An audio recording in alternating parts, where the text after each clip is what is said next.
The San Antonio Spurs are currently on an 11-game win streak right now. They just played the Brooklyn Nets last night, and gotta go ahead and give that a W. You know what I mean? No disrespect to Brooklyn, but they're just the hottest team in basketball right now. Again, 11-game win streak I just mentioned. They're currently 2 games behind. Well, no, a game and a half now behind the Oklahoma City Thunder, or is it 1 game? It's one of them. They're very close. They're right behind the Thunder now for the 1 seed in the Western Conference, in the stacked Western Conference. And man, oh man, oh man, it is getting scary, man.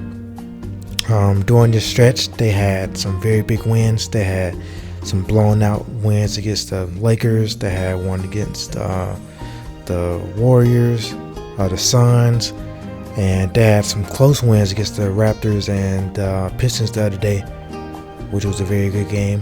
Both of them were very good games, 2 good games. And they've just been on another level right now recently. They've been playing out of their mind, especially their star franchise player Victor Wembanyama. Man, oh man, that man right now is averaging 24 points, 12 rebounds, and 4 blocks in 10 games. Yes, that is correct. That's not a typo. 4 blocks in those last 10 games. Crazy stats he's been putting up. Amazing player, amazing stats he's been putting up, and what he's been doing has been incredible.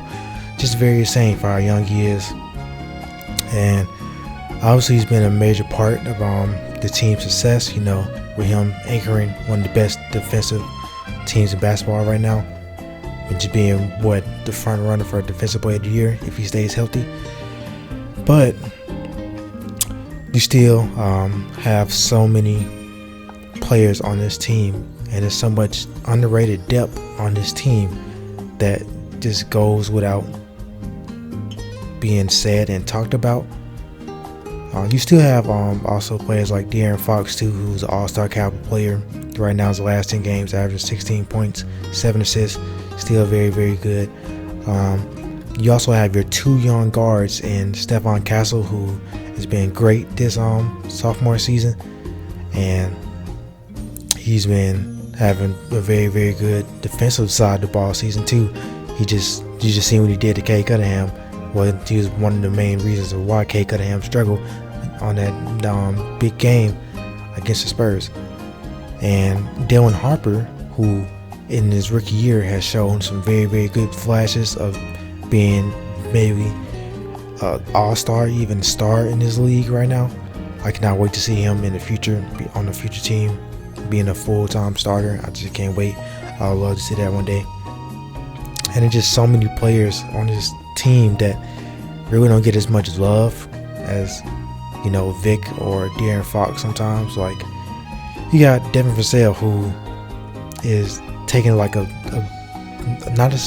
wouldn't say a backseat role, but a reduced role, and he's averaging 14 points per game on the season, and the ball's not in his hands as much because he has all those other guards creating really, and he's still putting up those numbers. Just very good, shooting the ball very good too.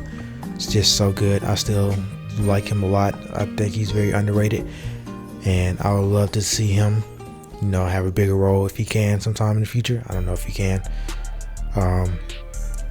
Just so many impactful players too. Julian Champagnie, he's been a great 3D player for this team.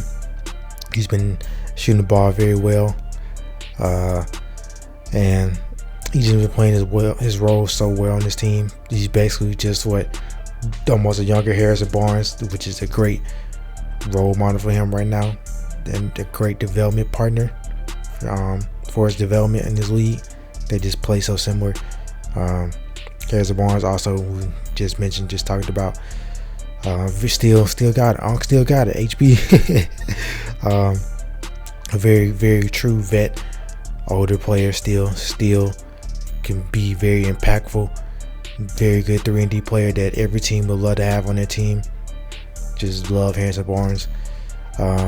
Also very consistent and durable too. Just so good. Also Luke Cornett has worked every single penny that he got on this contract. I knew that as soon he signed with the Spurs, I knew that was going to be a steal. I just love him on this team. He's so good. underrated. Carter Bryant is showing some great defensive potential in his league. Could be one of the best defenders in the league one day. And his offensive game still has some growing to do, but he still got it. He's just a hard worker, great player to be around. I just love his game so much, and I love him as a player too. Just so many good players on this team, and they're also just so young too. This team overall just so young. So it's crazy that like this team barely has any real like playoff experience. They only have like 3 guys who's really been in like that playoff setting that much, really, with Harrison Barnes, De'Aaron Fox, and Luke Kennard. Did I say Luke Kennard? I'm sorry, Luke Kennard. I said Luke Kennard. Oh no, Luke Kennard. And you start to think, is this just like another Thunder situation? That's what you start to think and question. But then again, it's like, if it is, then you ask the question, can the Spurs win the championship? I mean, you just seen what the Thunder just did with having one of the youngest teams in basketball history to win a championship. And I'll say that really doesn't matter.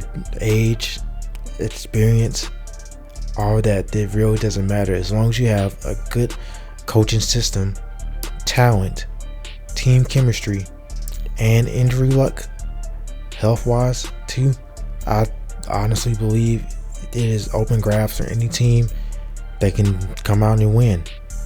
That's just how it is in this league. So no, age doesn't really matter. Experience matters more, but age really doesn't matter as much, really. That's what I had to say about that.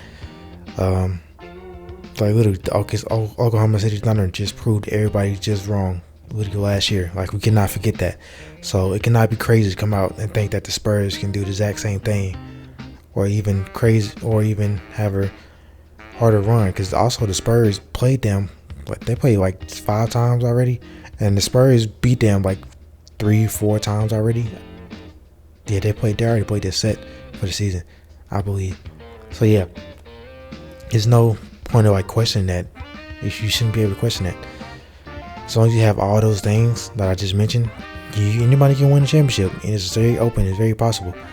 I think the Spurs can really win it this year, and if not, I think they're gonna probably win a championship within the next 3 years. Honestly, they just have so much young talent. They have one of the most rising franchise stars in the league right now. He already showed he's a top 10 player in the league right now. He's arguably top 5 in the league. You can say he has a case he can make. He has a case that he can make to be in that top 5. I don't think he is right now, but I think he's pretty sure damn close to being right there with those high top guys and the way he plays from both sides. Again, he is a defensive player of the year right now, obviously averaging 4 blocks a game, and he's the first option too. It's just very crazy of what we're seeing with this man named Victor Wembanyama. And again, I think with the Spurs, they probably could win the championship within these next 3 years. I really think they can. This team's just only going to get even better after this playoff run that they have. They have some good tradable pieces if they want to make a big splash this season, or this next off season. So I would not count the Spurs out, and I would be pretty scared of what they're building right now for this future. Let me know down below in the comments what y'all think about the Spurs, and if I'm tripping or not. If you agree with what I said, you might as well leave a like, comment down below what's your opinion, and subscribe. It's free. My name is Chris Short. I go by the Short Hooper. Thank you so much for watching, and I'll see y'all next video. Peace.